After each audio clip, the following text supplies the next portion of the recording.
অনেকের একই প্রশ্ন, ক্যানভা দিয়ে আমরা কি প্রফেশনাল লেভেলের ডিজাইন তৈরি করতে পারবো?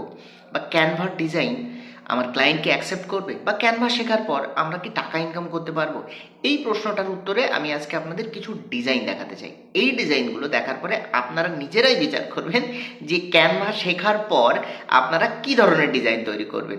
আরেকটা জিনিস, ডিজাইন দেখানোর আগে একটা জিনিস বলে দিই, যে ডিজাইন তৈরি করতে গেলে আপনার টুলসের প্রয়োজন হয় না। ডিজাইন তৈরি করতে গেলে দুটো জিনিসের প্রয়োজন হয়।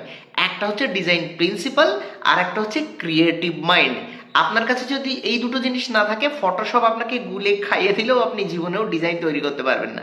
চলুন দেখিয়ে দিচ্ছি। এই ডিজাইনগুলো আমার ক্লায়েন্টের জন্য করা ছিল বেশ কয়েকদিন আগে।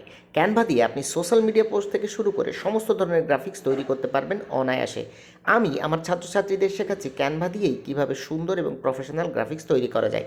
আপনাকে শুধু ডিজাইনের প্রিন্সিপাল জানতে হবে ভালোভাবে, তাহলেই আপনি ক্যানভার মতন সহজ টুল দিয়েও প্রফেশনাল প্রিমিয়াম ডিজাইন তৈরি করতে পারবেন। শুধু ডিজাইন টুলস জানলেই হয় না, জানতে হয় কীভাবে ডিজাইন মানুষকে অ্যাট্রাক্ট করে এবং কীভাবে আপনার ডিজাইন আপনার বিজনেসের গল্পটা প্রকাশ করে। আপনি যদি বিগিনার হয়ে থাকেন এবং গ্রাফিক ডিজাইন শিখতে চান, তাহলে আজই ক্যানভা শুরু করুন। আপনার ডিজাইনের যাত্রাটা খুব সহজ হবে। বাংলাতে এমন গ্রাফিক ডিজাইনের টিপস ট্রিক্স পেতে আমাকে ফলো করতে ভুলবেন না।